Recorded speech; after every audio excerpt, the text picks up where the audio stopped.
Bueno, buen día para todos. Muchas gracias por acompañarnos, los que están acá en el auditorio, y muchas gracias a los que están conectados también desde sus casas y sus oficinas. Hoy tenemos la primera actividad de este año para hacer una puesta a punto de la situación económica en general. Un año que es bastante particular para todos nosotros. Muchos de ustedes ya lo saben, pero bueno, este año es el último año de Gabriel en la firma. Es un año desafiante para todos nosotros, removedor también para todos los que integramos CPA y en particular para los que integramos la práctica de análisis económico. No es momento de hacer despedidas ahora, quedarán para más adelante. Hoy Gabriel lo dejamos descansar, está entre el público, pero probablemente ya en las próximas reuniones va a volver a tomar el micrófono. En las últimas actividades que hará como integrante de CPA Ferrer. Después contamos que vendrá como invitado también a compartir algunas ideas, ¿no? Pero bueno, más adelante les haremos llegar las invitaciones y bueno, los invitamos a que compartan esta actividad con nosotros también. Sobre el tema más de fondo o el tema de contenido, estamos también en un momento bastante particular. La semana pasada habíamos estado trabajando en varios temas que queríamos compartir hoy, y las novedades del fin de semana nos obligaron a acomodar un poco la agenda. Así que desde el domingo de noche, dadas las novedades en Estados Unidos, estamos preparando nuevas cosas y reordenando un poco las ideas. Han sido ahí unas últimas horas bastante intensas para todo el equipo, así que también agradecerle a todo el equipo que estuvimos trabajando bastante intensamente las últimas 48 horas más o menos. Vamos a hablar básicamente de dos temas hoy, que estamos viendo en Estados Unidos a nivel global, pero en particular qué implicancias tiene este episodio de la caída de los bancos en Estados Unidos, qué cosas pueden pasar y sobre todo qué implicancias tiene para la política monetaria, ¿no? Que venía en una dirección bastante firme y bastante clara, pero esto obliga a hacer una pausa y a repensar un poco las prioridades y después también trazar algunos escenarios para Uruguay. En un año que también es bastante particular para la economía uruguaya, estamos en el año preelectoral, prácticamente no es el último año, porque le quedan 2 años a este gobierno, pero sabemos que el 2024 es un año electoral con todas las particularidades que eso tiene, en una administración de gobierno que le quedó corto el horizonte, digamos, de gestión, porque la pandemia obligó a redefinir algunas urgencias y algunas prioridades de corto plazo, y todo lo que eran iniciativas estratégicas, muchas fueron quedando postergadas o dilatadas, y ahora llega el tramo final donde, bueno, como ha dicho el presidente más de una vez, el gobierno no renuncia a muchos de sus objetivos o de sus metas, pero va quedando corto el horizonte para hacerlas todas, o sea que seguramente, como siempre en la vida, habrá que priorizar y elegir algunas cosas para cumplir y otras para dejar atrás. Así que sobre esa base intentaremos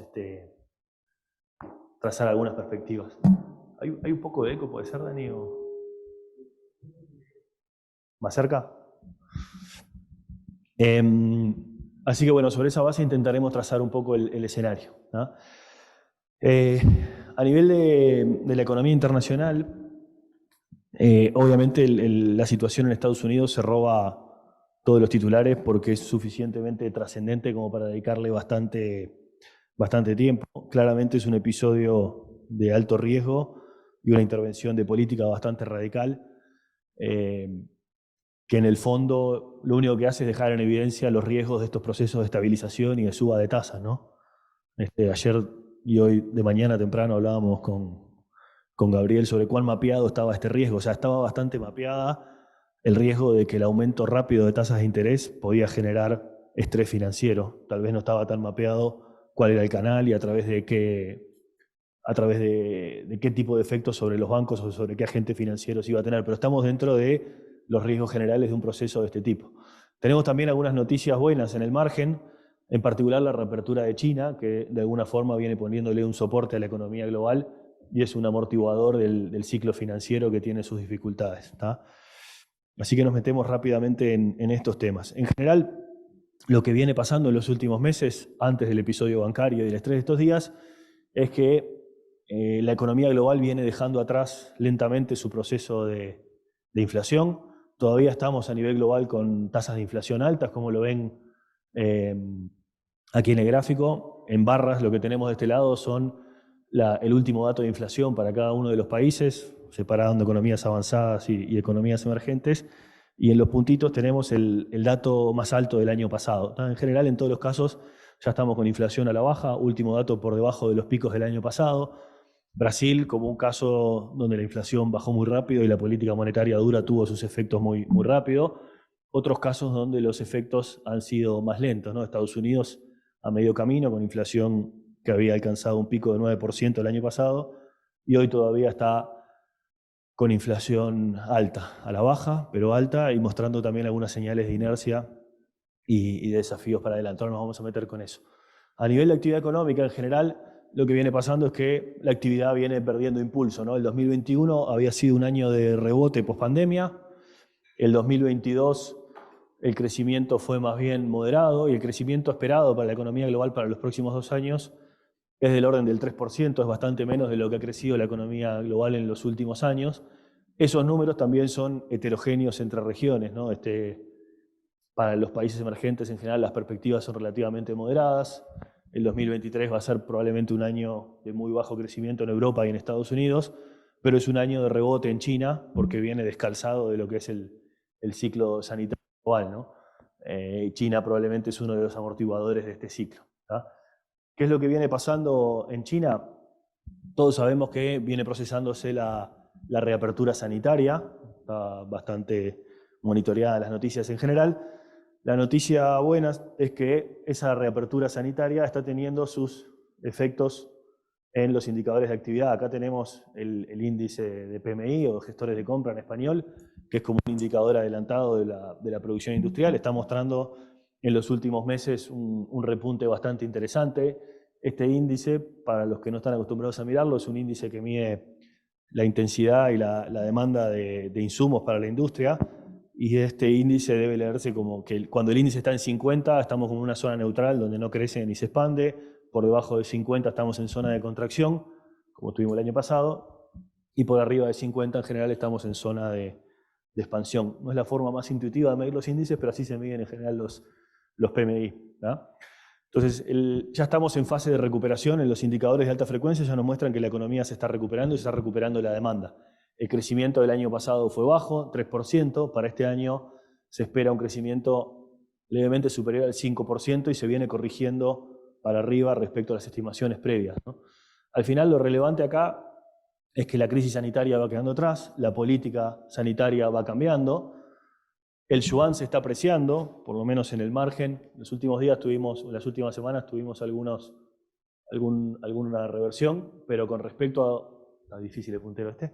Con respecto a los valores del año pasado, aquel máximo de 134, hay una apreciación, con lo cual uno debería pensar que entre este crecimiento real, la inflación y la apreciación de la moneda, el PIB en dólares en China va a crecer en el orden del 10%, ¿tá? Y esa combinación de crecimiento real con apreciación real de la moneda, obviamente es un entorno favorable para el precio de los commodities, seguramente es una de las razones que le está poniendo un buen soporte al precio de los commodities, que como vamos a ver más adelante, commodities relevantes para nosotros como la soja, la carne, están mostrando tendencias positivas en los últimos meses y probablemente la reapertura de China está atrás de eso, siendo uno de los factores. Nos metemos entonces de lleno en Estados Unidos. Los titulares se los lleva a todos la decisión del gobierno del domingo en la noche de intervenir el sistema, rescatar a los depositantes, básicamente para evitar que un episodio puntual en un banco se transformara en un episodio sistémico, ¿no? Y es un episodio bastante, como decía al principio, estaba mapeado dentro de los riesgos grandes. Todos sabemos que los aumentos rápidos de las tasas de interés podían generar estrés financiero, todos sabemos que podían generar desvalorización de activos. No estaba tan claro y no era tan evidente que podía tener efectos sobre el sistema bancario americano, ¿no? No estaba claro ni siquiera para la Reserva Federal. Fíjense que el 7 de marzo, la semana pasada, el martes, Powell estuvo en el Congreso dando un testimonio semianual de política monetaria, y en realidad no estaba mapeado los riesgos del sistema financiero y su discurso venía bastante firme, analizando los problemas de inflación, diciendo que los desafíos para bajar la inflación eran grandes y que la Fed se encaminaba a subir la tasa 50 puntos básicos en la próxima reunión. O sea, la Fed estaba de espaldas, podríamos decir, o no tenía bien mapeado este riesgo. El 8 de marzo, el Silicon Valley Bank anuncia públicamente que va a vender activos para hacerse de liquidez y que va a anunciar un programa de capitalización para mejorar su posición financiera. Y por razones que vamos a ver más adelante, se dispara la corrida de depósitos. El 10 de marzo, el viernes en la tarde o en la noche, el Federal Deposit Insurance Corporation, la agencia de seguro de los depósitos en Estados Unidos, toma el control del banco. El domingo toma el control de otro banco, que es el Signature Bank de Nueva York. Y el domingo de noche, el gobierno anuncia que se rescata al 100% de los depositantes. Estados Unidos tiene un seguro de depósitos similar al que tenemos en Uruguay, que asegura que todos los depósitos, todas las cuentas de menos de $250.000 están cubiertos por ese seguro y las cuentas grandes no tienen cobertura. La caída de estos bancos suponía que había, en el caso del Silicon Valley Bank, algo así como 95% de los depósitos no cubiertos por el seguro. Y lo que anunció el gobierno es que en realidad, más allá de lo que dice el contrato de seguro, va a cubrir el 100% de los depósitos y le va a dar al sistema bancario líneas de financiamiento para que no tenga que salir a liquidar activos por debajo del valor o por debajo de la par. Le ofrece una línea con colaterales para que puedan tener liquidez. Además, ayer el presidente Biden en la conferencia de prensa, una conferencia de prensa muy corta, pero entre otras cosas mencionó algunos problemas regulatorios que pueden haber estado detrás de esta crisis, y dijo que le va a encomendar al Congreso y al regulador que estudie las fallas regulatorias de este caso y que proponga nuevos mecanismos de regulación que ahora después vamos a ver. Pero más allá, este es solamente un raconto para ver qué pasó estos días. Ahora nos vamos a meter un poco más en las consecuencias, ¿no? Pero el punto más relevante es que este episodio, que podría ser un hecho aislado, pero en realidad deja en evidencia algunas vulnerabilidades del sistema bancario americano, es solamente un recordatorio de que la suba de tasas tan abrupta que tuvimos el año pasado tiene consecuencias también abruptas sobre los equilibrios financieros de los agentes. Como decía hoy, es un riesgo que estaba mapeado, tal vez no estaba del todo mapeado cuál era el canal o cuál era la institución específica que iba a sufrir por el aumento de tasas. Entonces, hagamos un paso atrás un poco, veamos qué hizo la Fed el año pasado, por qué lo vino haciendo, cuál era este bumpy road de la inflación, como decía Powell, y después tratemos de entender un poco, a ver, este episodio, cuánto cambia las reglas de decisión o las preferencias de la Reserva Federal. Esto es algo que vimos en la última reunión. El año pasado el aumento de tasas superó los 400 puntos básicos. Estas son las tasas overnight, los Federal Funds de la Reserva Federal. Veníamos de tasas en el corredor de 0 a 0,25, cerramos el año con tasas en 4,75. O sea que las tasas aumentaron 450 puntos básicos. No son tasas tan altas en términos históricos. Antes de Lehman Brothers estaban en 5,25. Pero lo que sí es empinada la pendiente, ¿no? Esto de acá es muy empinado, y para encontrar un año con aumento de 400 puntos básicos de tasa hay que irse hasta el 79 más o menos. O sea, es uno de los aumentos de tasa más grandes en los últimos 40 años. Y de alguna forma cambia el equilibrio que había, obviamente, en todo el periodo de salida de la crisis de Lehman Brothers y en todo el periodo post-pandemia, donde el exceso de liquidez y el costo de oportunidad cero del dinero hacía que los agentes tomaran decisiones financieras con una percepción de riesgo que seguramente estaba sesgada o que no estaba del todo bien mapeada. También decíamos en 2021 y en 2022 que este equilibrio de aquí, por más que fuera transitorio, podía estar induciendo burbujas de activos financieros, podría estar induciendo problemas de riesgos.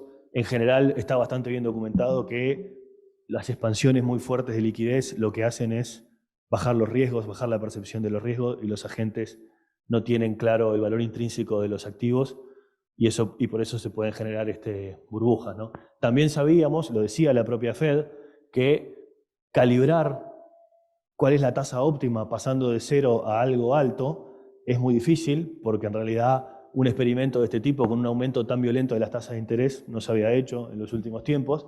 Todos sabemos que la política monetaria tiene rezagos, todos sabemos que la política monetaria no opera en forma inmediata.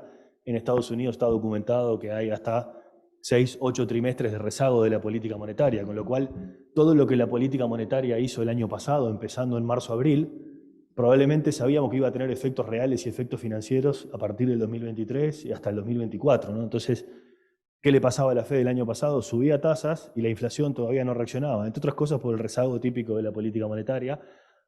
Estaba corriendo el riesgo de subir las tasas demasiado rápido porque tenía que recomponer la credibilidad. La Fed había errado el diagnóstico de inflación en 2021, había subestimado el problema de inflación, entró tarde a corregir la política monetaria y como entró tarde, no había lugar para decisiones tibias, había que mostrarse firme y por eso veníamos en un ajuste de tasas bastante abrupto. Esa era la previa y antes del episodio del Silicon Valley Bank, lo que venía sucediendo en los últimos meses, si queremos hacer un raconto del año pasado, es que en 2021 la inflación empezó a subir, la Reserva Federal en un primer momento entendió que era un evento transitorio, que era un evento vinculado a shocks internacionales, que se iba a revertir bastante rápido.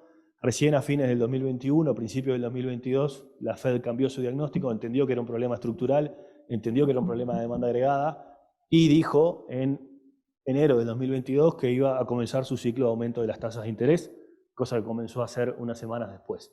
La inflación tocó máximos a mediados del año y luego empezó a bajar. En particular, hay un dato un punto de inflexión del mercado, que fue el día 10 de noviembre del año 2022, que se conoció el dato de inflación de octubre del año 2022, que el mercado empezó a asumir que la batalla de inflación empezaba a ser ganada o que empezaban a verse resultados, ¿tá? Esos meses, de noviembre en adelante, fueron meses donde el mercado fue comprando la idea de que la inflación bajaba, y en los últimos meses, ahora más recientemente, los datos han venido un poco más tensionados, tanto del mercado laboral como del lado de los precios.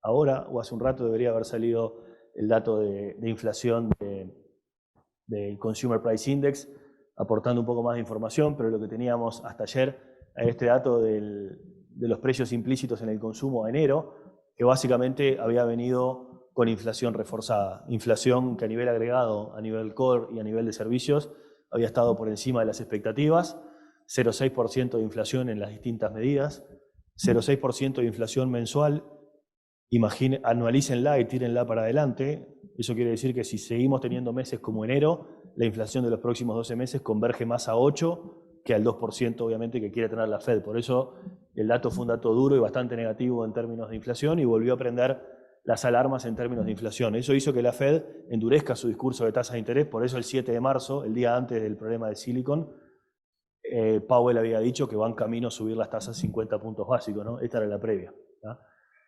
¿Qué más es la previa de este episodio del Silicon Valley?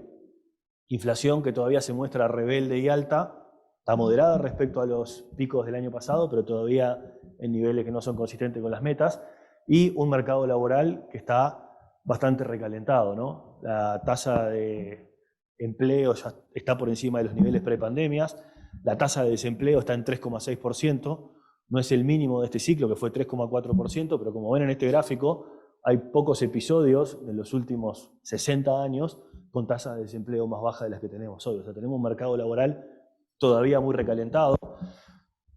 Y esto es parte del problema de la inflación. Con este mercado laboral y con los salarios creciendo, como vamos a ver ahora, es difícil que la inflación baje.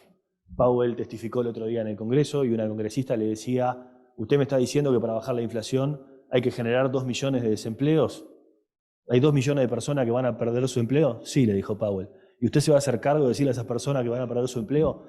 Sí, le dijo Powell, porque si no hacemos eso, el resto, los ocupados que están hoy, van a sufrir los efectos de la inflación y los desocupados también, y todas las demás personas, toda la población de este país. Con lo cual, eso es parte del costo que hay que pagar para que baje la inflación. Obviamente estábamos viendo la típica tensión entre un congresista o un miembro del Poder Ejecutivo y un banco central independiente que justamente está ahí para ser independiente de esas presiones de corto plazo. Pero la foto es que el mercado laboral todavía está muy tensionado.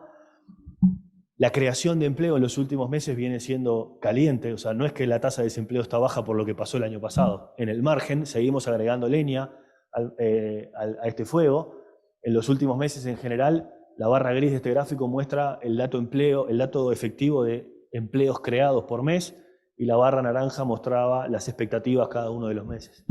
No hemos tenido en el último año, salvo marzo del año pasado, ningún dato de empleo que haya sido peor a lo esperado. En general, el mercado viene como recalentándose y sorprendiendo al alza, con lo cual desempleo está bajo y además en el margen el mercado está creando más empleo de lo que se esperaba. Por eso los salarios están firmes, los salarios están creciendo a un ritmo interanual del 6%, el mercado laboral tan tensionado y con desempleo tan bajo está haciendo que haya mucha rotación y los salarios de los llamados switchers, que son los que van cambiando de trabajo, obviamente la gente se cambia de trabajo en general por muchas cosas, pero entre otras cosas por mejora de su salario. Por eso los trabajadores que han cambiado de trabajo en general son los que le están poniendo algo de presión al mercado laboral, cosa que es bastante obvia, pero vean la distancia que hay entre los dos precios. Pero en cualquier caso, con este mercado laboral tenso, los salarios están creciendo a un ritmo del 6% interanual. Y con salario creciendo al 6% interanual, es difícil, o es casi que imposible, que la inflación estructuralmente baje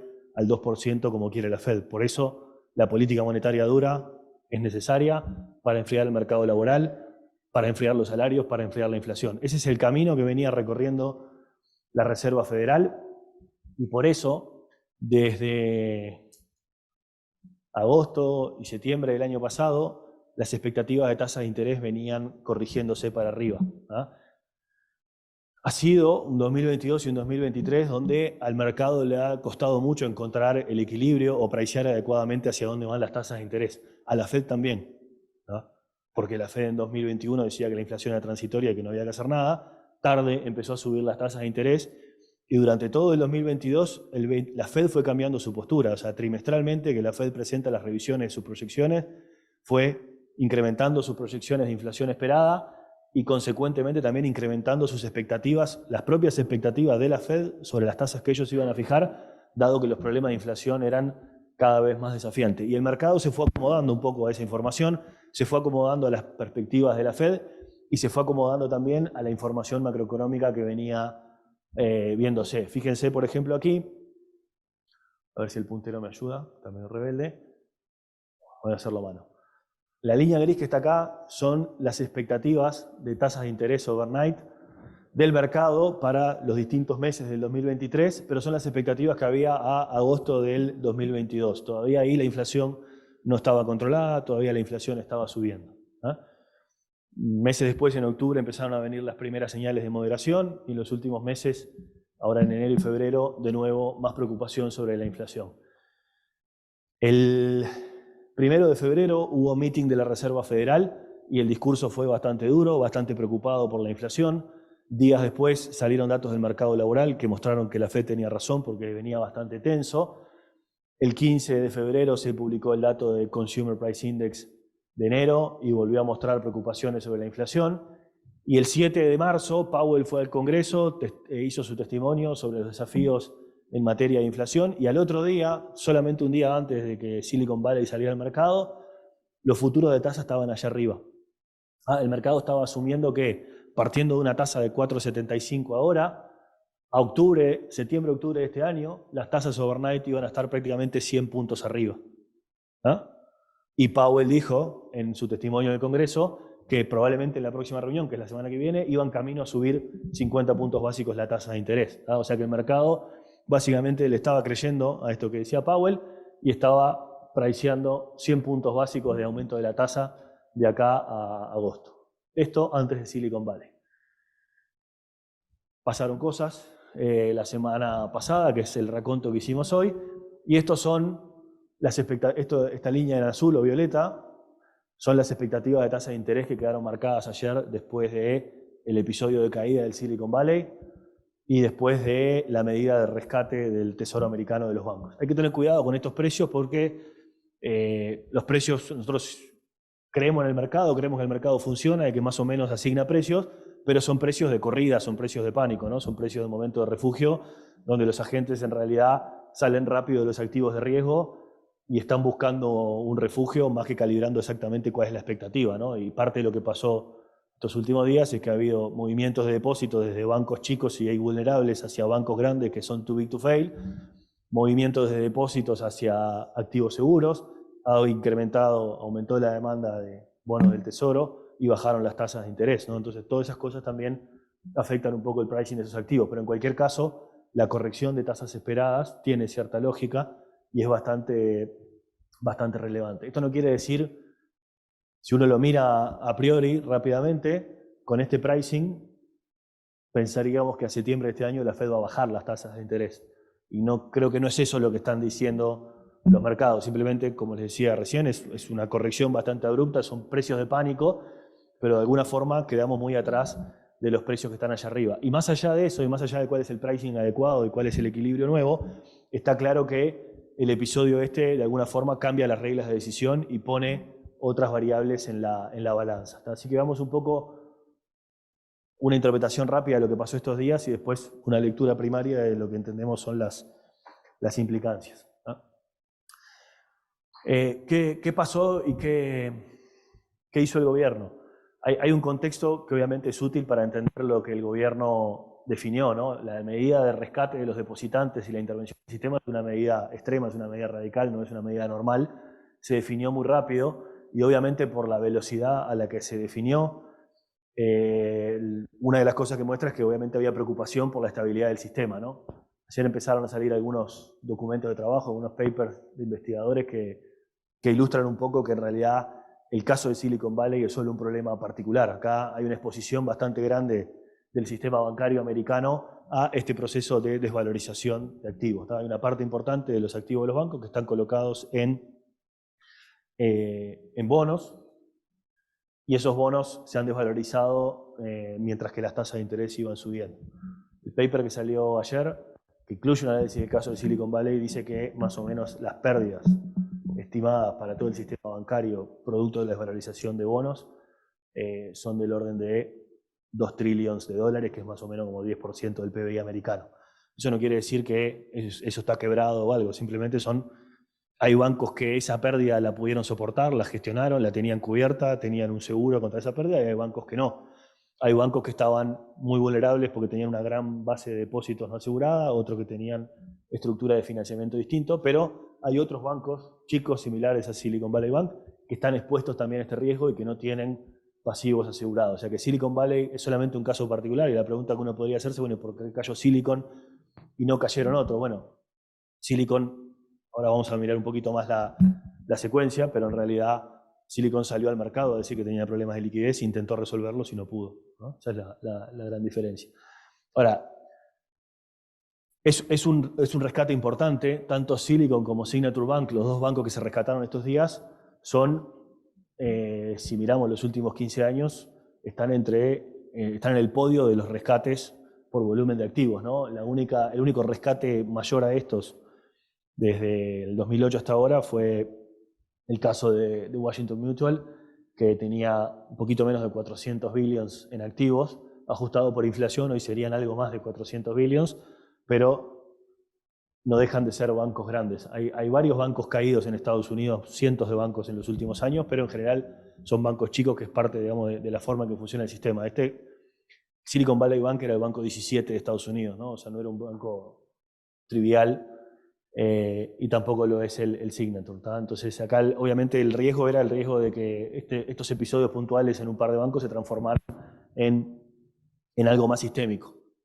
Lo otro que llama la atención es que cuando uno mira algunos bancos, incluidos Silicon Valley, Signature, pero también Bank of America o JP Morgan, estos son precios de las acciones desde diciembre del año 2022, ¿no? O sea, Silicon Valley llegó a estar 40% por encima del 31 de diciembre del 2022, y antes de anunciar sus problemas de liquidez y de sus medidas, todavía estaba algo así como 20% por encima de los precios de apertura del año. O sea que los accionistas tampoco lo estaban viendo, o el mercado tampoco lo estaba viendo, y bueno, y la caída fue después bastante abrupta, ¿tá? ¿Qué es lo que anunció el Tesoro estos días? Por un lado, un plan de financiamiento de emergencia para los bancos, que es ese plan que tiene la sigla de BTFP. Hemos tenido muchos programas de estos en Estados Unidos, ¿no? Hace un tiempo teníamos el TARP, que era el Travel Asset Relief Program. Son distintos programas que básicamente lo que buscan es como aliviar la tensión sobre los bancos. Este programa es una línea de 25 billions que a los bancos le deja ofrecer un colateral como garantía y tomar una línea de financiamiento, y la Fed le va a tomar esos colaterales a la par. O sea, un banco tiene un bono hoy, capaz que un bono a 10 años o un activo respaldado por hipotecas, un MBS, que se desvalorizó por el aumento de las tasas de interés, capaz que lo compró a 100, hoy vale 90, la Fed se lo va a tomar a 100, le va a prestar la plata y le va a evitar venderlo o mal venderlo hoy justamente para que no realice pérdidas. Con eso le da liquidez. La Fed presume que ese activo lo va a cobrar igual, con lo cual no le importa tomárselo a 100 porque algún día lo va a cobrar, y evita que los bancos tengan un problema grande con esta medida de rescate. En principio, la medida es por 25 billions y seguramente 25 billions es absolutamente insuficiente si este proceso es mucho más general. Pero lo que está implícito acá es que el rescate como ya ha pasado en otros momentos, si tiene que duplicarse, triplicarse, multiplicarse por 10, no va a temblar el pulso, ¿no? El mensaje que pasó el gobierno, que pasó el presidente Biden, la secretaria del Tesoro, es que acá la garantía es para todos, para los casos de los bancos en problemas, pero también para todos los demás. La Federal Deposit Insurance Corporation lo que dijo es que están garantizados el 100% de los depósitos, no solamente los menores de $250.000, como es el contrato de seguro, sino todos los depósitos. ¿Por qué? Porque seguramente si no decía eso, todos los depositantes que tenían depósitos no asegurados iban a salir a correr de los bancos chicos y a irse hacia los bancos grandes, que es lo que ha pasado estos días. Ustedes saben que desde el 2008 en Estados Unidos hay bancos que son too big to fail. Ya sabemos que hay bancos grandes que el gobierno no va a dejar caer, y parte de lo que ha pasado estos días, después del episodio de corrida, es que hasta no tener claro si los depósitos estaban asegurados o no, ante la duda, muchos clientes corporativos con depósitos grandes no asegurados sacaron su dinero de los bancos regionales y lo llevaron a bancos grandes que saben que no van a caer, ¿no? Ahora, con esta garantía, en realidad, eso se generaliza. Los depósitos son too big to fail para todos, independientemente de qué pasa. El gobierno lo dijo con claridad, no se está rescatando a los accionistas ni a los inversores de los bancos, está rescatando a los depositantes. Los accionistas van a quebrar, van a perder su plata, los inversores también, pero no deja de estar arriba de mesa la discusión sobre el riesgo moral, si estas medidas son buenas, son malas.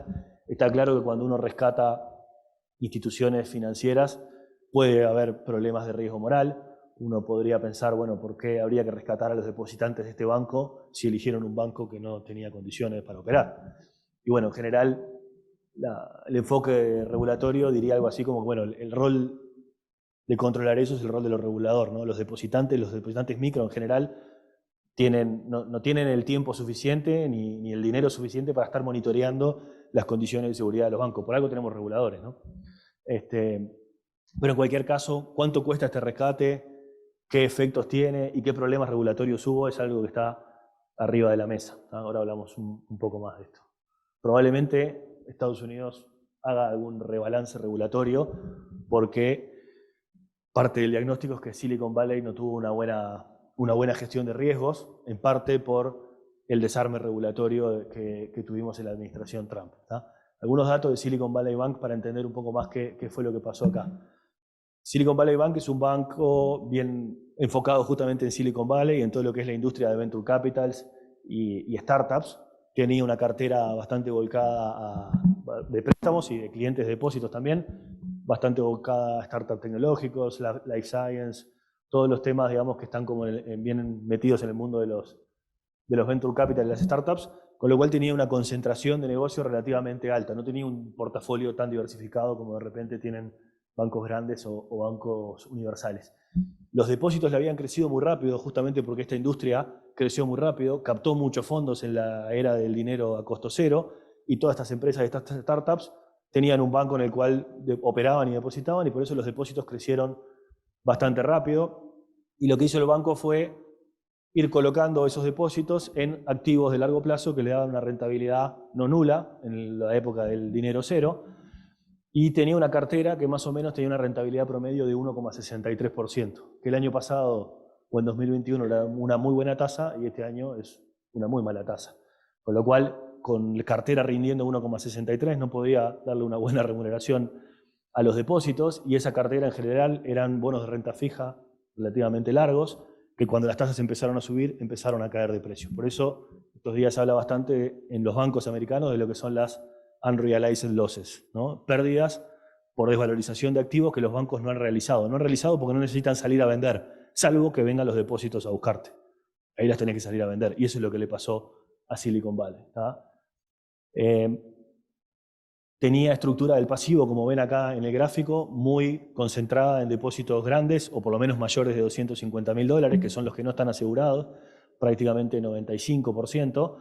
Y eso hace que en realidad cuando se dispare, a diferencia de las viejas corridas bancarias del 29 y de los 50 y de los 60, donde la gente se agolpaba en la puerta del banco para ir a buscar los depósitos, con bancos mucho más digitales y con clientes de este perfil, la corrida es minutos, ¿no? O sea, son pocos clientes apretando una transferencia y alcanza como para que no puedas responder.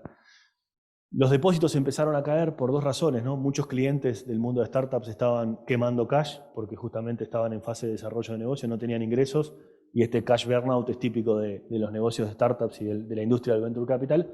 Y además empezaron a haber salidas de depósitos que estaban buscando remuneración mejor en otros bancos o en otros activos financieros que ofrecían una tasa mejor que ese 1,63, ¿no? Entonces, como los depósitos empezaron a salir, el banco tuvo que salir a vender activos que habían caído de valor y las pérdidas no realizadas pasaron a ser pérdidas realizadas, ¿tá? Perdió 2 billones de dólares. O sea, una cartera de 200 billones tuvo que realizar pérdidas por 2 billones. Su capital o su patrimonio era 15 billones. O sea que las pérdidas eran materiales para su patrimonio, pero en realidad el banco salió el 8 de marzo y dijo, tengo problemas de liquidez, voy a anunciar un programa de capitalización y voy a vender más activos. Y el mercado se puso a hacer las cuentas de había más pérdidas no realizadas que iban a tener que realizar si vendían más activos, y en realidad el punto era que las pérdidas totales que estaban por realizar al momento de vender activos superaban prácticamente el tamaño del patrimonio. O sea que si el banco efectivamente tenía que seguir vendiendo activos para cubrir más necesidad de depósito, no le iba a alcanzar el patrimonio para responder, ¿no? Y su programa de capitalización falló. Y el momento que el programa de capitalización falló y no pudo consolidar su reordenamiento financiero, la corrida terminó de tomar forma y quebró. Tan sencillo como eso, ¿no? Al final es tan básico como un riesgo estructural de tasa de interés, ¿no? O sea, el banco estaba colocado en activos largos y es un riesgo bastante básico, es un caso bastante simple. O sea, un descalce de plazo, que es lo que tienen todos los bancos, ¿no? O sea, los bancos toman depósitos cortos y tienen activos largos. O sea, ese es el negocio de los bancos. El problema es que ese descalce de plazo no tenía ningún seguro y probablemente había tomado un riesgo grande en términos de tasa. Otros bancos tenían este riesgo hedgeado, ¿no? Tenían una opción de venta de tasas o una opción de compra de bonos, o algún mecanismo que de alguna forma le permitía vender activos sin realizar toda la pérdida. Este banco no la tenía. Tampoco tenía un mecanismo regulatorio o un plan digamos, de autogestión de estos problemas de crisis de liquidez, que era lo que pedía la ley de Dodd-Frank. La ley Dodd-Frank, que había puesto la administración Obama y Biden después del 2008, exigía para bancos con activos de más de 100 billones, Silicon Valley hubiera estado ahí adentro, un plan de autorregulación y autogestión de estos problemas de liquidez, pero después en la administración Trump algunas de esas cosas fueron para atrás y esa autorregulación se levantó, ¿no? O sea que evidentemente también hay un problema de negocio, hay un problema de cobertura de negocio, también hay algunos temas regulatorios o algunas lecciones regulatorias que seguramente vendrán más adelante, ¿tá? Pero el punto importante es que en realidad Silicon es un caso particular, hay otros bancos que están expuestos también a este riesgo, todo el sistema bancario está expuesto al riesgo de valorización de activos. No todos estaban con este riesgo tan descubierto o no era proporcionalmente tan grande en función de su patrimonio. Pero algunas estimaciones que andan por ahí muestran que hay otros bancos que estaban tan o más expuestos que Silicon Valley y simplemente no han enfrentado una corrida de depósitos todavía y no han tenido que salir a realizar las pérdidas, ¿tá? Esto explica en parte por qué el gobierno interviene, porque al final si cae un banco y cae un banco solo porque el banco tenía un problema, no es un problema, se rescata a los depositantes y todo lo demás. La intervención bastante más generalizada sugiere de alguna forma que el riesgo de contagio y el riesgo de que esto fuera algo más grande está arriba de la mesa. O sea que esto pone el foco y muy arriba de la mesa un problema que potencialmente puede ser un problema de estabilidad financiera, que es una variable nueva para las decisiones de tasas de interés que tiene que tomar la Fed, ¿tá? ¿Qué consecuencias tiene esto? ¿Qué implicancias creemos que tiene? En realidad hay varias cosas que todavía el polvo tiene que asentar un poco y tenemos que ver dónde quedamos parados, ¿no? Pero algunas cosas como para reordenar la información que vimos hasta ahora. Primero, la Fed se vio sorprendida, no tenía esto arriba de la mesa, sino Powell el día antes no hubiera dicho que iba a subir las tasas 50 puntos básicos, ¿tá? Las medidas lo que buscan, o sea, este episodio en sí mismo no va a ser recesivo ni desinflacionario, porque las medidas lo que buscan es que la crisis esta no genere efectos reales. Justamente el mensaje del gobierno es: estamos protegiendo a los depositantes, estamos protegiendo a las empresas, a las pymes, y a las personas que tienen depósito para que puedan pagar su sueldo, para que puedan pagar sus cuentas. Entonces, este episodio no es como fue el 2008, un efecto, digamos, no va a tener un efecto recesivo y desinflacionario. O sea que todo lo que vimos antes, los problemas de inflación y del mercado laboral, siguen estando de arriba de la mesa. O sea, la Fed tiene el mismo problema que tenía la semana pasada en términos de inflación. Y ese escenario que la Fed venía transmitiendo de que las tasas van a ser altas por más tiempo, nosotros creemos que sigue siendo probable. Lo que es menos probable es que las tasas suban 100 puntos básicos como estaba apreciando el mercado la semana pasada, porque el balance de riesgos cambió. La Fed va a tratar de hacer un soft landing, la Fed va a tratar de que la economía se desacelere en forma progresiva, de que el mercado laboral se enfríe, de que la inflación baje, pero va a calibrar con mucho más cuidado que la semana pasada. Este episodio no es inocuo. La regla de decisión de la política monetaria hoy no es la misma que había la semana pasada. ¿Qué riesgo puede generar esto? Y que la Fed probablemente va a ir un poco más suave de lo que hubiera ido sin episodio de estrés bancario. Y el problema es que puede generar un desanclaje de las expectativas de inflación, puede generar inercia en la inflación y puede terminar consolidando un escenario de estanflación, no de estanflación como la que tuvimos en los países de América Latina en los 60, estanflación a la americana hoy, que sería una economía que crece en forma moderada y con inflación que queda entre 4 y 6%, que es donde está hoy, ¿no? Eso puede terminar pasando, o por lo menos nosotros en principio entendemos que es un riesgo que va creciendo de probabilidad, porque a la Fed este episodio la obliga a ir un poquito más suave y a medir un poco más las consecuencias de sus decisiones. Por eso también pensamos que el dólar en tendencia se debilita, porque el escenario de upside de tasas empieza a quedar atrás y hoy deja de estar arriba de la mesa. Entonces, antes de meternos en Uruguay, que se nos fue un poquito de tiempo, consecuencias o síntesis de todo esto que vimos. China, buenas noticias del lado de China, la reapertura sanitaria, el crecimiento real y la apreciación de la moneda son buenas noticias para Uruguay, amortiguan estos ruidos financieros que veíamos recién y son buenas noticias para los precios de los commodities. En Estados Unidos veníamos de un 2022 donde la Fed jugó una estrategia muy dura y estaba asumiendo riesgos de overshooting y riesgos de generar estrés en el mercado financiero. Los resultados que ha tenido en materia de inflación todavía no son suficientes, la inflación sigue alta, se muestra rebelde, el mercado laboral también se muestra firme y por eso creemos que sigue estando la idea válida de que las tasas van a ser altas en términos históricos. O sea, eso que veíamos que el mercado está prediciendo en los últimos días de baja de tasas, nosotros creemos que no va a ocurrir en el corto plazo, si nos imaginamos que las tasas van a seguir estando altas. Ahora, la regla de política monetaria cambió, la Fed va a estar obligada a mover fichas un poco más despacio, a calibrar un poquito más las consecuencias que las decisiones tienen en términos de estabilidad financiera, y eso nos puede conducir a un escenario de inflación alta en comparación con lo que la Fed quiere o un escenario de estanflación. Y por eso pensamos que también el dólar en principio tendería a debilitarse.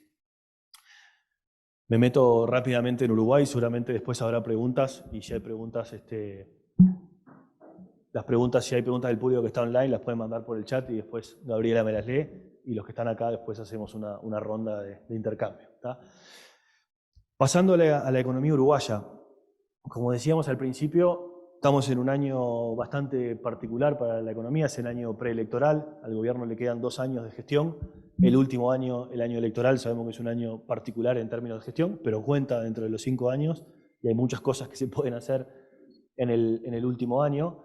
Y en una administración que al final los 5 años le quedaron cortos porque parte de esos 5 años fueron perdidos en la pandemia o tuvo que atender otras prioridades que hicieron que probablemente muchos de sus planes estratégicos o de sus objetivos fueran relegados, ¿no? O sea que queda la curva final como para tratar de cumplir, la recta final más bien, como para tratar de cumplir alguno de los objetivos. Entonces miremos un poco cómo está configurado el escenario de actividad y cómo está marcada la cancha y después repasemos los que creemos nosotros que son los compromisos del gobierno y qué creemos que va a pasar.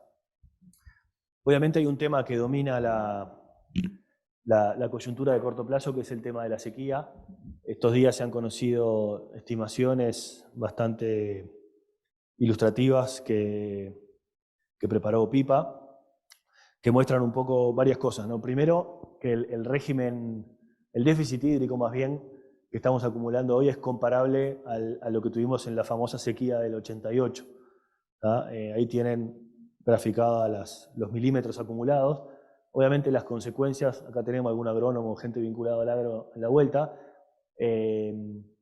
puede haber años con buen promedio de lluvias, pero muy mal distribuidas adentro del año, y eso productivamente tiene su impacto negativo. Pero acá ya llevamos 3 años con lluvias por debajo del promedio, algo parecido a lo que había pasado en el 88. OPIPA presentó pérdidas estimadas para los distintos episodios de sequía de los últimos 20 años, no está incluido el 88, bueno, se cubre aquel periodo, y tanto si lo miramos en dólares como si lo miramos en porcentaje del producto, capaz que es lo más correcto, este episodio de hoy sería probablemente el que tiene mayor impacto económico de la historia reciente, ¿no? OPIPA presentó los primeros días de febrero una estimación de 1.175 millones de dólares de pérdidas asociadas a la sequía, y ya 1 de febrero, y ese comunicado decía algo así como: si no llueve esta semana puede ser peor. Y ya llevamos como 6 semanas que no ha llovido, ¿no? Por eso el ministro Matos estos días ha dicho que la estimación de pérdidas se viene corrigiendo y hoy ya está más cerca de los 1.800 millones de dólares, que es algo así como 2,5 puntos del producto. Esta pérdida no quiere decir que va a hacer caer el PBI 2 puntos del producto este año, porque los efectos que está estimando PIPA en muchos casos son inversiones perdidas. Por ejemplo, se hizo una pradera y se perdió. Eso no necesariamente va directo a parar al PBI. Sí va directo a parar al PBI la cosecha de soja que no se realice, o sea, el no crecimiento, el no rendimiento de cosecha. La cosecha en comparación con la cosecha potencial sí es una pérdida que va a parar el PBI de este año. Hay otras pérdidas que son intertemporales, ¿no? En el caso de la ganadería, por ejemplo, PIPA lo tiene muy detallado por sector de actividad. En el caso de la ganadería, hay como 2 tipos de efectos importantes, ¿no? El ganado pierde kilos este año, pues está en peor estado, y eso es producción perdida, pero hay un efecto importante seguramente en las tasas de preñez. Estamos en el ciclo de Entore, está terminando o terminó hace pocos días el ciclo de Entore, y con este estado de ganado probablemente las tasas de preñez sean bajas. Se van a producir pocos terneros este año que van a afectar la faena y las exportaciones en los próximos 2 o 3 años, ¿no? O sea, algunas de estas pérdidas tienen efectos intertemporales, y estas pérdidas son directas, o sea, es cuánto se pierde de carne, cuánto se pierde de terneros, cuánto se pierde de soja. Arriba de esto hay encadenamientos, hay fletes que no se hacen, hay servicios que no se prestan, o sea que seguramente el efecto económico es incluso un poco mayor. Hay algunos números que ayudan a tangibilizarlo bastante, ¿no? Nosotros estamos estimando que las exportaciones de soja este año caerían 800 millones de dólares respecto al año pasado, ¿no? Si uno mira el balance externo, y lo vamos a mirar un poco más adelante, mira lo que fueron las exportaciones del año pasado, este año réstenle 800 millones. ¿No? ¿Por qué? Porque el año pasado el rendimiento promedio de soja fue de 2,8 toneladas por hectárea. OPIPA, cuando hizo estas pérdidas, estaba estimando 1,8 toneladas. Hoy ya el rendimiento seguramente es menor. Podemos hablar de 1,3. 1,3 es 1,5 toneladas menos que lo producido el año pasado por 1 millón de hectáreas. Julio, saca la calculadora. Por $550 te da 700, 800 millones de dólares más o menos exportaciones que el año pasado. 1,5 toneladas por hectárea, por 1 millón de hectáreas, por $550, más o menos le va a dar este número. O sea que distintos números para ir aquilatando el problema, que obviamente además tiene un efecto de estrés sobre la situación de los productores, que es relevante, ¿no? Tenemos algunos amortiguadores a nivel macro y a nivel sectorial. A nivel sectorial, los precios ayudan un poco. El precio de la carne está repuntando después de la apertura de China, tuvo un golpe muy grande el año pasado. Pasó de $5.500 la tonelada a $3.600 la tonelada. Ya estamos cerca de los $4.000, $4.500 la tonelada en las últimas semanas, y eso es una buena noticia. El precio de la soja también está subiendo. El problema es que no tenemos soja, pero para los que están produciendo y los que están sacando poca soja, por lo menos lo que producen tiene algo de valor. Peor sería que el precio estuviera en baja. Y la otra noticia positiva es que el petróleo está bajando, ya está en los niveles preguerra. Ayer incluso estaba más cerca de los $75. O sea que en definitiva esta configuración hace que todavía tenemos precios por debajo del 2022, en el caso de la carne es notoria, pero en el margen los precios están mejorando y el precio del petróleo está cayendo. O sea que en el margen nuestros términos de intercambio, la relación de términos de exportación contra importación, están mejorando, y eso es una buena noticia para la actividad en general y para el sector agropecuario en particular. Tenemos otros amortiguadores también a nivel macro, que es el desempeño del turismo. Así como yo les decía, saquen 800 millones de dólares de la cuenta de exportación, hay que agregar algunos dólares por la cuenta de turismo, ¿tá? Ya en el cuarto trimestre casi que tuvimos un turismo normal o levemente por encima de los niveles prepandemia. Acá tienen graficado el turismo receptivo, o sea, los dólares que entran a Uruguay por año, por trimestre. ¿Tá?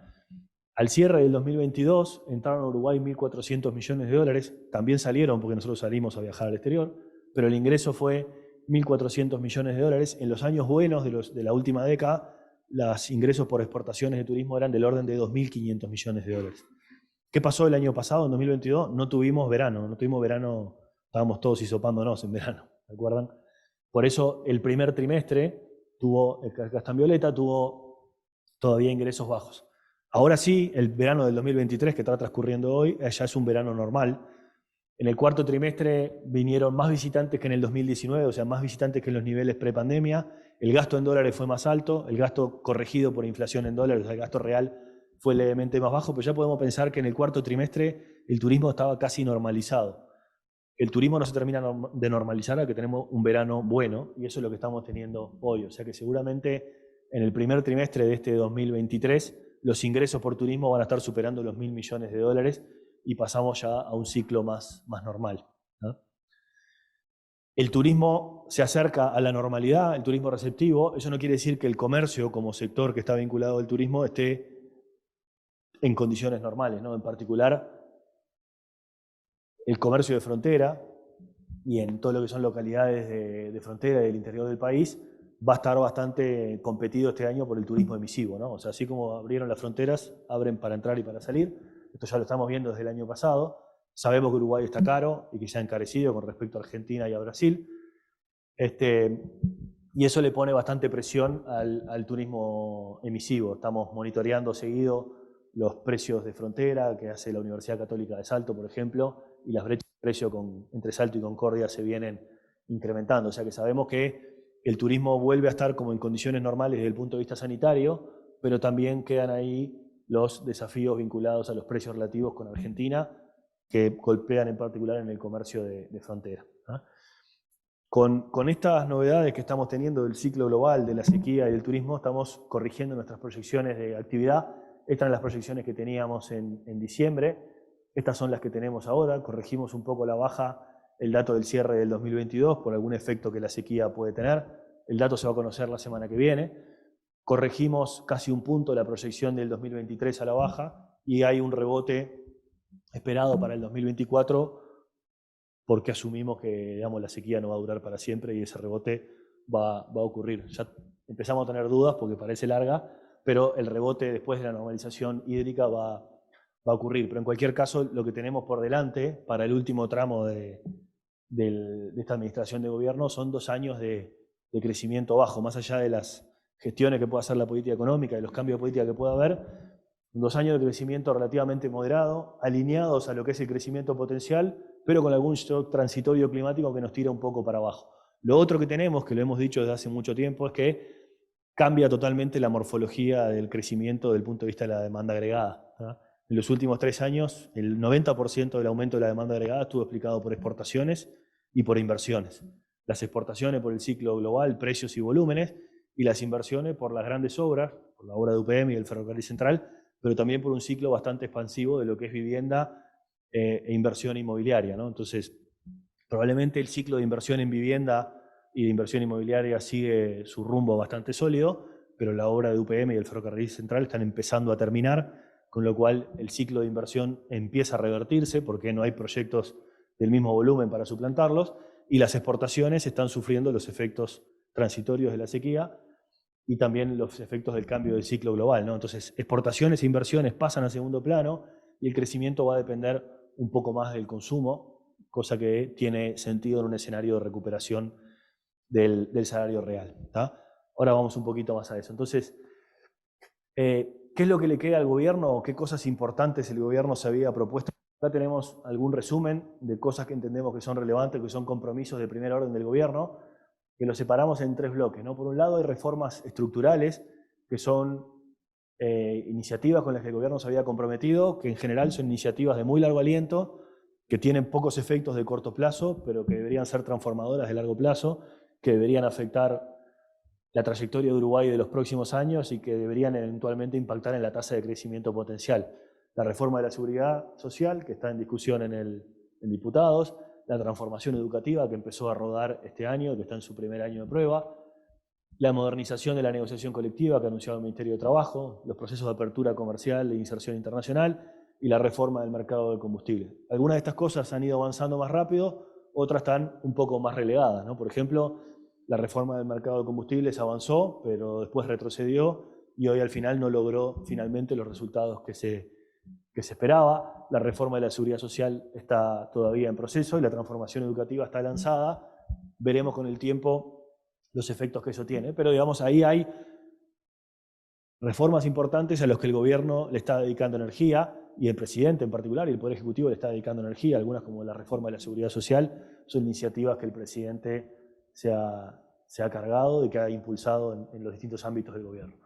Luego hay un conjunto de programas y de proyectos estratégicos que están tal vez en un segundo nivel, que están asociados a los objetivos grandes del gobierno, pero que son cosas más prácticas. Por ejemplo, programas de apoyo a la primera infancia, el programa de Uruguay Innovation Hub que está impulsando el Ministerio de Industria, la agenda ambiental con el bono verde y un montón de iniciativas que tienen que ver con la sustentabilidad de la producción y de la vida en sociedad. El proyecto de toma de agua de Arasatí y saneamiento universal, que tiene que ver en parte con la agenda ambiental.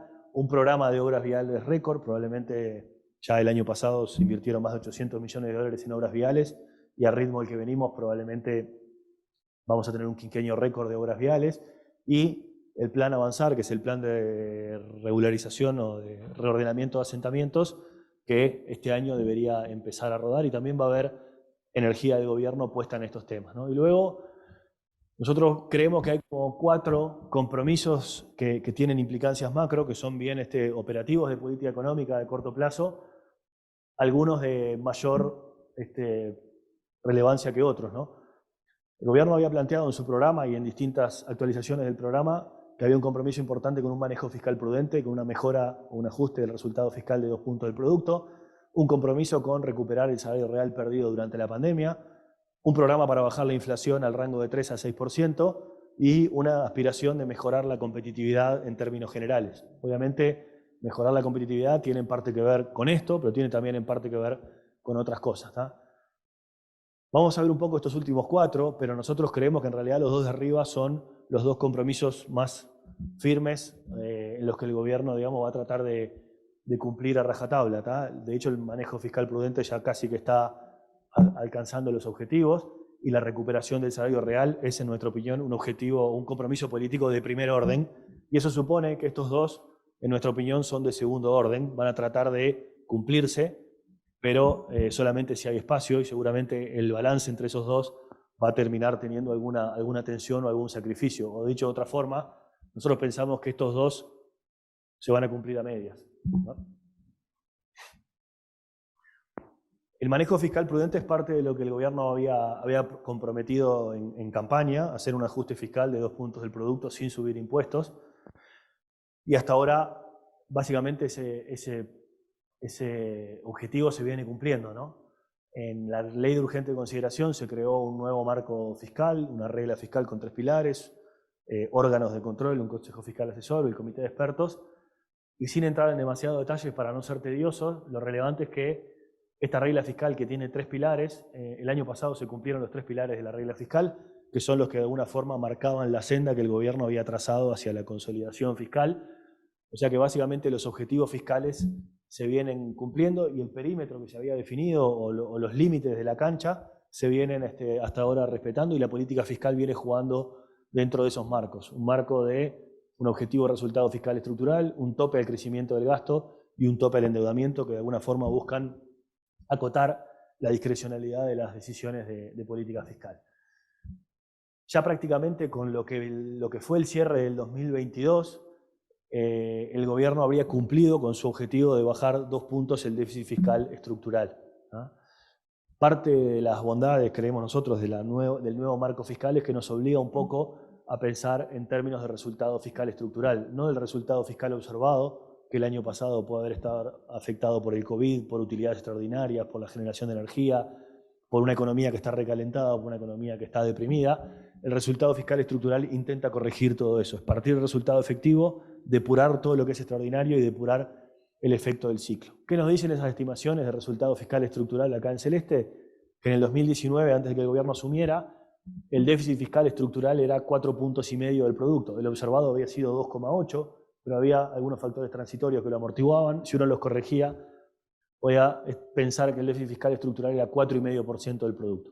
El cierre del 2022 nos mostró un déficit observado de 3 puntos del producto, parecido al del 2019, pero cuando miramos el estructural, que es el corregido por factores extraordinarios y cíclicos, la mejora es del orden de 2 puntos del producto. O sea que acá ya podríamos decir que el objetivo aspiracional que el gobierno se había planteado de mejorar 2 puntos el resultado fiscal prácticamente se cumplió, y de hecho el resultado fiscal estructural que tenemos el año pasado se acerca bastante a lo que eran las metas quinquenales, ¿no? Entonces, el objetivo fiscal prácticamente está cumplido. Ahora, probablemente en la recta final y en el periodo electoral, el desafío es defender ese resultado, ¿no? Vamos 2-0 arriba y hay que defender el resultado.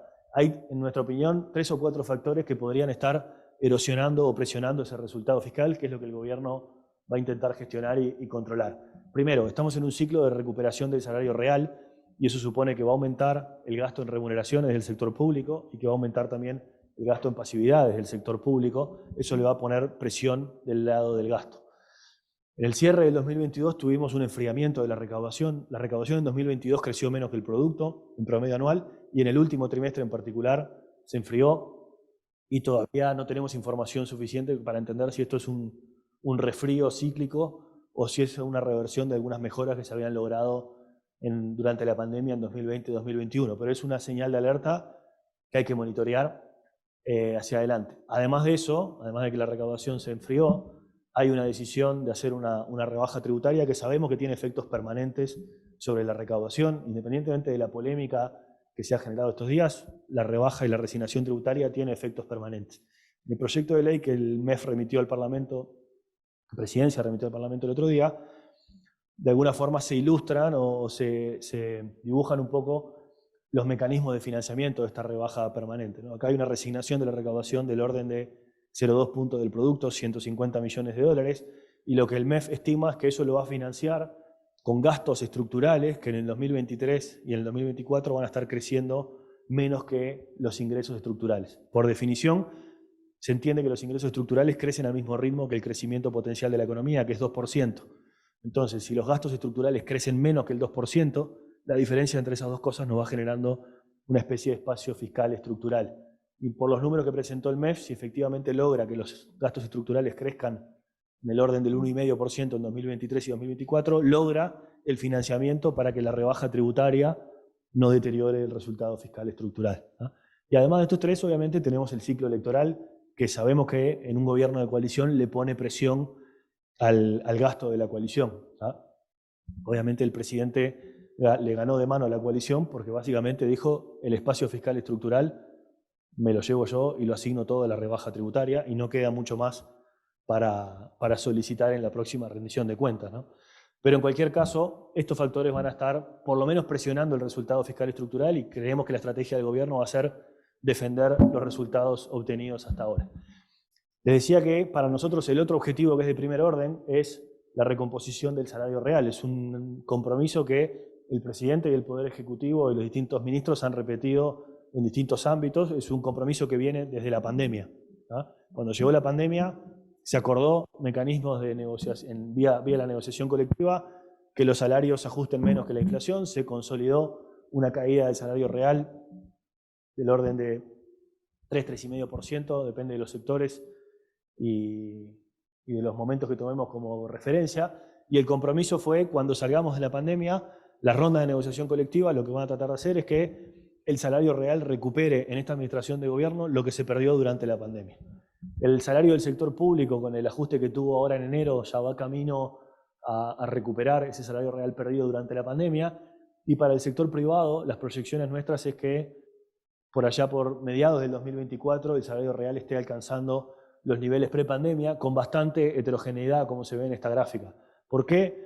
Porque tenemos algunos sectores que durante la pandemia, por ejemplo, estuvieron negociando acuerdos salariales donde los ajustes estaban en línea con la inflación. La construcción, por ejemplo, la construcción es un caso donde la pandemia en realidad le pasó por el costado, la construcción siguió operando, siguieron los proyectos en marcha, y la negociación se dio de forma tal de que no se consolidaron caídas del salario real. Acá hay una caída menor por los momentos que estamos comparando, pero de alguna forma la construcción ha intentado defender el salario real. Otros sectores como la salud o la intermediación financiera también están en esa situación de esquina donde el salario real hoy ya está prácticamente en los niveles prepandemia. En el otro extremo tenemos a los sectores típicamente afectados por el golpe del turismo y el COVID, sectores comercio, sectores de transporte y restaurantes y hoteles, que son bien sectores asociados al turismo. Esos en la ronda de negociación colectiva fueron quedando para atrás porque el sector todavía no estaba recompuesto.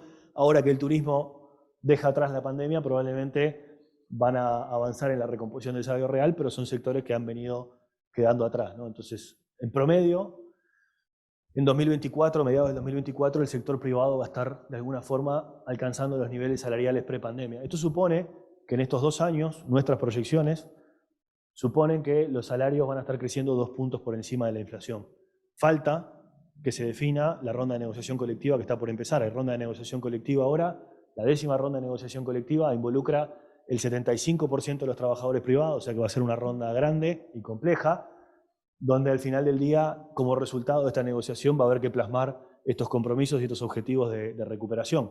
No sabemos obviamente los resultados, pero estamos asumiendo al final del día que vamos camino a recuperar ese salario real perdido, y si el salario sube 2 puntos por encima de la inflación, quiere decir que le vas a estar poniendo todos los componentes no transables de la inflación, le van a estar tirando para arriba la inflación, van a estar creciendo más que la inflación por definición, si no los salarios no crecen, ¿no?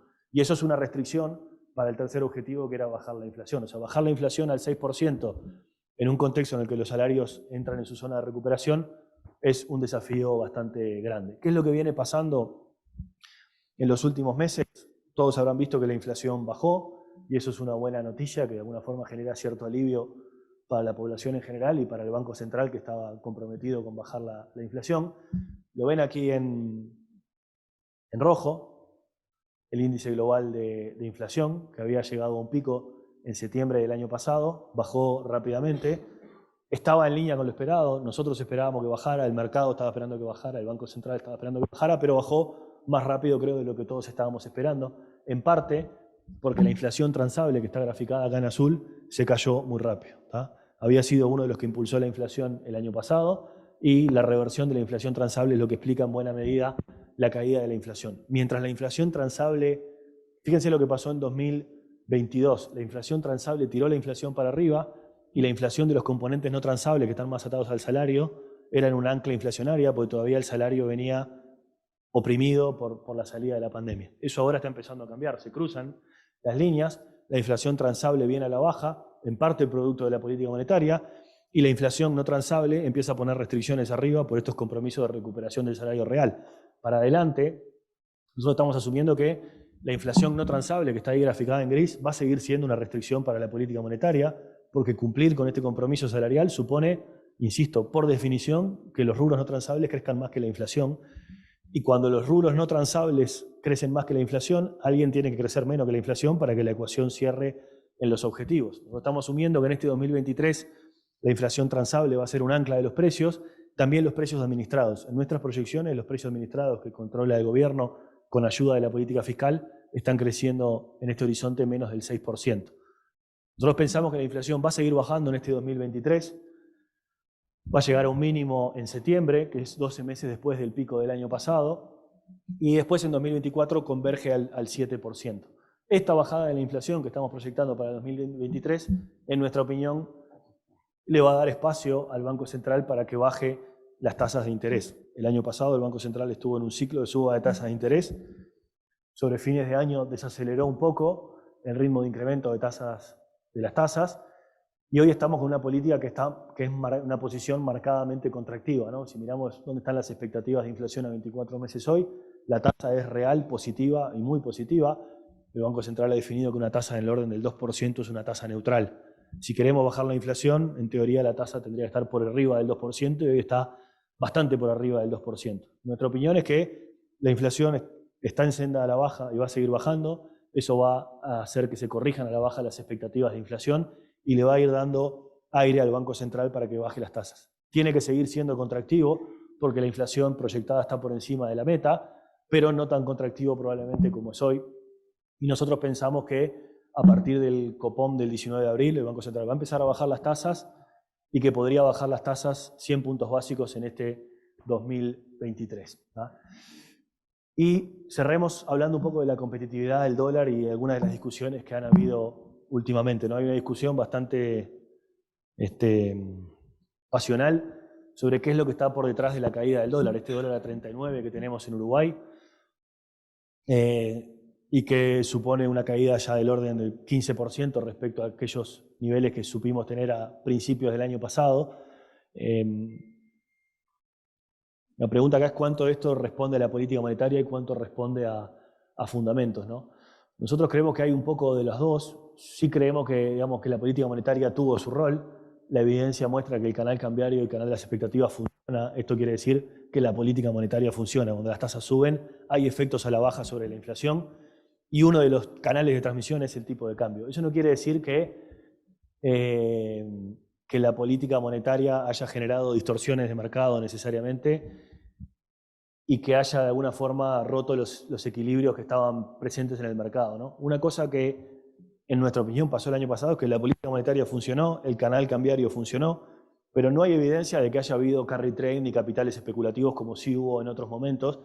No entraron capitales no residentes, no hay en 2022 un cambio notorio de las posiciones en moneda extranjera de las AFAPs. Las AFAPs estuvieron prácticamente todo el año con una posición en moneda extranjera que es el equivalente al 17 y pico % de su fondo. Fíjense que hay episodios recientes de la historia de los últimos 10 años donde las AFAPs han hecho movimientos importantes de su portafolio porque tenían expectativas de que el dólar subiera o bajara, pero llegaron a tener más de 30% de su portafolio en dólares en el año 2014. Luego fueron deshaciendo posición, después volvieron a incrementar su posición en dólares. Para incrementar su posición en dólares compran dólares y para bajarla venden dólares, obviamente, y eso tiene efectos sobre el mercado de cambios, ¿no?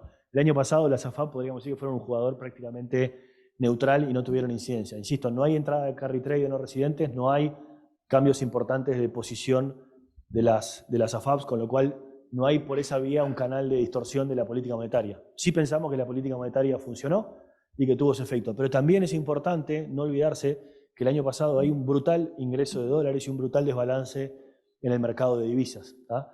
¿Por qué? Básicamente por exportaciones récord y por récord de inversión extranjera directa. Cuando uno traza la línea de la balanza de pagos y mira el ingreso neto de divisas a Uruguay por exportaciones menos import, por cuenta corriente y por inversión extranjera directa, hay un exceso de ingreso de divisas de 2.000 millones de dólares. Y eso quiere decir que el mercado estuvo vendido el año pasado. Sobraron dólares y por eso el mercado era poco sensible a decisiones de política monetaria o a innovaciones que venían del frente externo, ¿no? Entonces, ya sabemos, o nosotros pensamos, que la política monetaria va a cambiar de sesgo, que las tasas de interés van a bajar y que de alguna forma debería descomprimir un poco el mercado. La pregunta es, ¿qué pasa en este 2023 con ese superávit externo?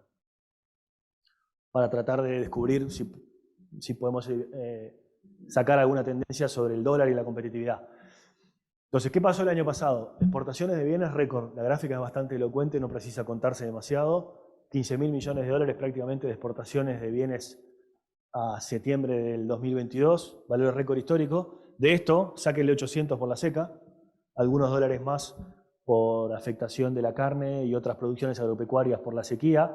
Es posible que la sequía nos muerda 1.000 millones de dólares de exportaciones de bienes en este 2023. Hay efectos compensatorios, ¿no? UPM va a empezar a operar y va a empezar a exportar seguramente en la segunda mitad del año y va a estar compensando parte del efecto de la seca, pero no todo. ¿Ah? Exportaciones récord de servicios tuvimos el año pasado y servicios no tradicionales. El turismo todavía no estaba recompuesto, pero fíjense un fenómeno bastante estructural y relativamente silencioso que está pasando en la economía uruguaya. Han aumentado mucho las exportaciones de servicios profesionales y de servicios informática. Mucho, son 1.300 millones de dólares. Uruguay exportaba de todos estos servicios globales y servicios no tradicionales 2.000 millones de dólares promedio parejo por año en la última década, y en 2021 y 2022 agregamos 1.300 millones de dólares más. Es un número, ¿no? O sea, son las mismas exportaciones que va a generar UPM, por ejemplo. ¿Ah? Y esto parece ser bastante estructural también. Entonces, eso también son dólares que ingresaron el año pasado en nuestro frente externo. Y además tuvimos un flujo de inversión extranjera directa que alcanzó casi los niveles récord que habíamos tenido en 2013 y 2014 cuando se construyó Montes del Plata y cuando se estaban construyendo también los parques eólicos. El año pasado, según las estimaciones del Banco Central de septiembre, entraron 3.500 millones de dólares de inversión extranjera directa. Eso es mucho más que UPM, digamos, para tratar de entenderlo, ¿no? UPM, la obra al final, es una inversión del orden de 3.400 millones de dólares, según los últimos números que se han divulgado, en 3 años. O sea que el año pasado, si lo quieren hacer en tercios, de esos 3.500, UPM serán 1.000 y poco. El resto es otro flujo de inversión extranjera directa. Seguramente la vivienda y la inversión inmobiliaria tiene un rol importante ahí. Sabemos que parte de esta inversión extranjera directa va a ceder. UPM empieza a terminar y ese flujo de inversiones empieza a aflojar, con lo cual sabemos que hay dos cosas de las que vimos recién que van de alguna forma a remitir en 2023. El flujo de inversión extranjera directa, porque no podemos mantener, no tenemos proyectos para sustituir este proyecto, y también va a remitir en parte el flujo de exportaciones por el efecto de la sequía. Todo eso, en nuestra opinión, debería hacer que el mercado externo esté mucho más balanceado. Aquí tenemos en esta gráfica el resumen de todo lo que veíamos antes, o sea, las exportaciones, las importaciones, el saldo de la cuenta corriente, que es lo que está en violeta, en azul el saldo de inversión extranjera directa, y la línea roja muestra el saldo neto de todas estas operaciones del frente externo. Lo que dicen estos números es que en el 2022 el saldo de todas estas operaciones generó un superávit de ingresos de dólares de 2.000 millones de dólares. El mercado estaba vendido. Por eso el otro día el Banco Central, que publicó un muy buen informe sobre el mercado de divisas, lo que decía es que al final de las transacciones del año pasado, los principales operadores y los principales vendedores de divisas fueron las familias y las empresas, porque obviamente ni el sistema financiero ni el gobierno tuvieron un rol activo, pero sí este superávit brutal de dólares generó una presión a la baja, o generó por lo menos presiones vendedoras en el mercado de cambio, ¿no? Corrigiendo los números de inversión extranjera directa por las expectativas de este año y los números de exportaciones, nosotros estimamos más o menos que este superávit del orden de 2.000 millones del año pasado va a pasar, sigue siendo superavitario en 2023, pero bastante más balanceado en el orden de los 500 millones de dólares. O sea, seguimos teniendo un mercado superavitario con las proyecciones de hoy, pero bastante más balanceado. Y un mercado más balanceado, en el fondo, en nuestra opinión, quiere decir que el dólar va a ser un poco más sensible en Uruguay a las decisiones de política monetaria y a las novedades que tenga el mercado internacional. Parte de lo que pasaba el año pasado, si uno hablaba con amigos traders que están sentados por acá o algunos de otras instituciones, en realidad las señales que el dólar estaba desacoplado del resto del mundo, entre otras cosas porque cuando había novedades alcistas en el resto del mundo, acá los bancos o los operadores te decían, sí, en el resto del mundo sube, pero acá yo tengo cola de vendedores y de alguna forma los tengo que procesar y eso termina teniendo presiones bajistas, ¿no? Entonces, nuestra visión es que la política monetaria cambia de sesgo, deja de restringir al dólar en este 2023 y este brutal superávit externo también va a pasar a estar mucho más balanceado. Eso genera condiciones para que el dólar de alguna forma deje de desacoplarse como se desacopló el año pasado y de alguna forma comience a recomponerse. No lo suficiente como para calmar los desafíos de competitividad, no lo suficiente como para cerrar la brecha de desalineamiento del tipo de cambio real, ¿no? El Banco Central hoy estima que el tipo de cambio real está desalineado en torno a 11% respecto a sus valores de fundamentos. Nosotros estamos para este año todavía trabajando con una depreciación en torno al 5% en 2023, un dólar aproximado de 42 pesos a fin de año, que con un escenario de inflación del orden del 6,5 todavía supone algo de inflación en dólares y no alcanza ni de cerca a recomponer la competitividad que se perdió el año pasado, pero sí entendemos que la presión bajista que hubo el año pasado debería empezar a remitir, ¿no? Entonces, resumiendo y agregando estos comentarios de Uruguay, hay un desafío de corto plazo que es la gestión del ciclo por el impacto que va a tener la sequía, que es relevante. La sequía tiene algunos amortiguadores, las novedades de precios internacionales y las novedades del turismo que son positivas.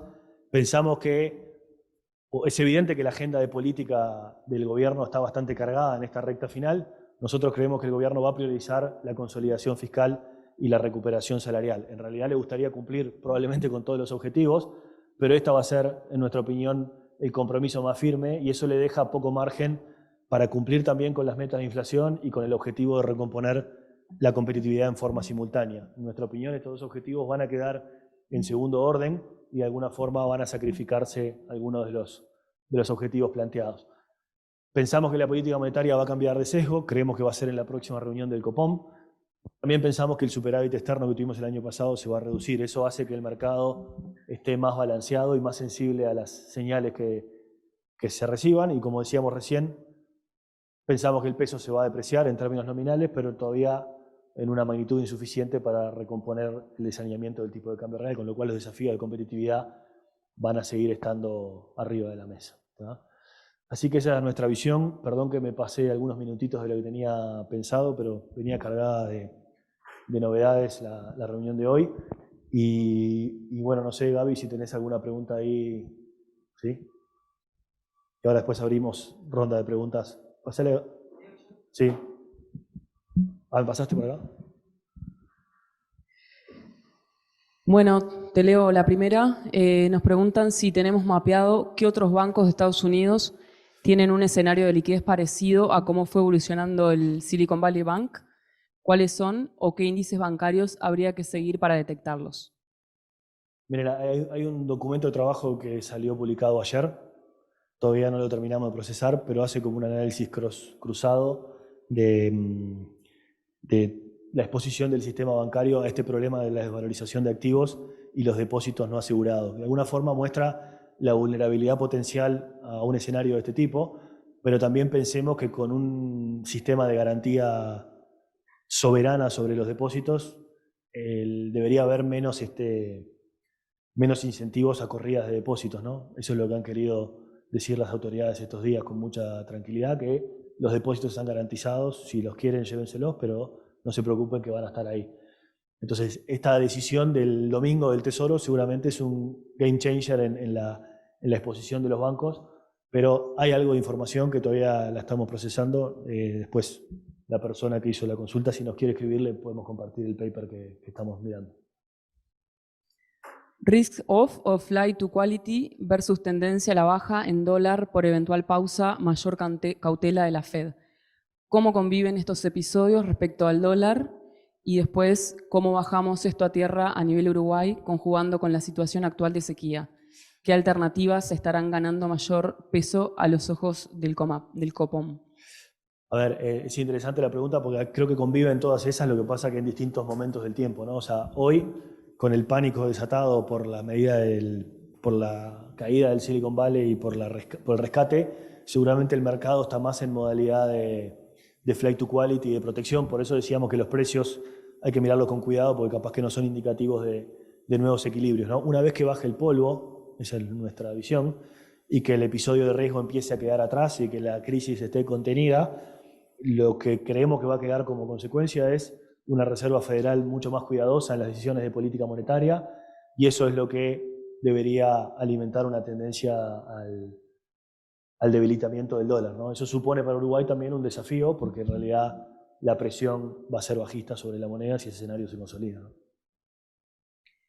¿Cuál es la explicación que se puede dar para que un banco central tan profesionalizado y con el poder de tomar decisiones que impacten en el mundo entero tenga la incapacidad de detectar problemas de liquidez en uno de sus principales bancos supuestamente regulados por ellos mismos? ¿No da una señal para que el mercado desconfíe de su gestión y se cambien radicalmente las expectativas de los actores? Pregunta suave, ¿no? Al hueso, pero en realidad es parte de la polémica que había ayer, ¿no? O sea, una de las preguntas era cómo puede ser que Powell el 7 de marzo estuviera hablando del riesgo de inflación y que no había problema de estabilidad financiera y que iba a subir las tasas 50 puntos básicos y al otro día se cae un banco, ¿no? Una posible explicación que hay que explorar un poco más, algo mencioné en la presentación, es que de alguna forma falló la regulación o lo que falló fue la decisión de desregular algunos bancos, ¿no? Yo sé que es polémico, muchos de acá están cansados de la regulación, pero en la administración Trump hubo una decisión explícita de desregular parte del sistema financiero. Había una idea de que la regulación post-Lehman Brothers, había una parte de la regulación que estaba bien, que era la parte prudencial, los requerimientos de capital, los bancos sistémicos, pero había otra parte de la regulación, se decía en la administración Trump, y lo recuerdo perfectamente, que era simplemente banqueros llenando papeles por cumplir y sin hacer un análisis sustantivo de los riesgos, y esa era la parte que querían desarmar, digamos, la parte burocrática que no aportaba valor.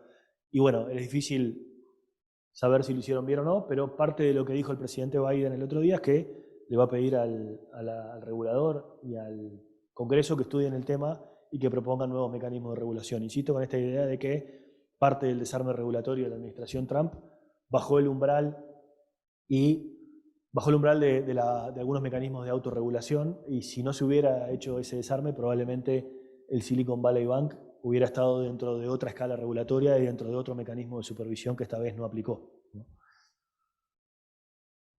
Bueno, seguimos. Además de las reformas previsional y educativa, ¿el gobierno tiene tiempo para iniciar las reformas estructurales pendientes mencionadas? Y bueno, a ver, algo mencionábamos por ahí, ¿no? Se va cortando bastante el tiempo y los 5 años quedaron cortos. Seguramente muchas de estas reformas estructurales avanzaron más lento de lo que el gobierno quería, y el gobierno lo ha dicho explícitamente, ¿no? La reforma del mercado de combustibles es una de ellas, donde los resultados no son los que se pensaron cuando se diseñaba, y bien particularmente la reforma de la agenda internacional o la inserción internacional. El gobierno viene haciendo sus movimientos, pero son reformas de lenta maduración y de resultados muy de largo plazo. O sea que hay algunas que diría que probablemente los resultados en estos 5 años van a ser, los resultados tangibles van a ser pocos, ¿no? La agenda de inserción internacional probablemente es una de ellas. No es que no estemos reconociendo los avances que han habido, sino estamos pensando más en términos de resultados concretos.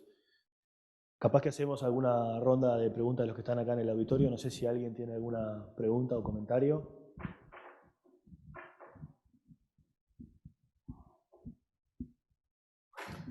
Bueno, si no hay preguntas, les agradecemos la concurrencia y la conexión a los que están vía remoto, y los esperamos dentro de unos meses. Seguramente estos días, con tanta novedad financiera, vamos a estar sacando reportes un poco más fluidos de lo normal, tratando de hacer seguimiento de estos temas, y en particular este tema de Estados Unidos, que ya lo tenemos pensado para incluir en alguno de los próximos reportes de corto plazo, ¿tá? Así que los mantendremos informados por esa vía, y bueno, no duden en consultarnos si tienen alguna inquietud, ¿no? Muchas gracias.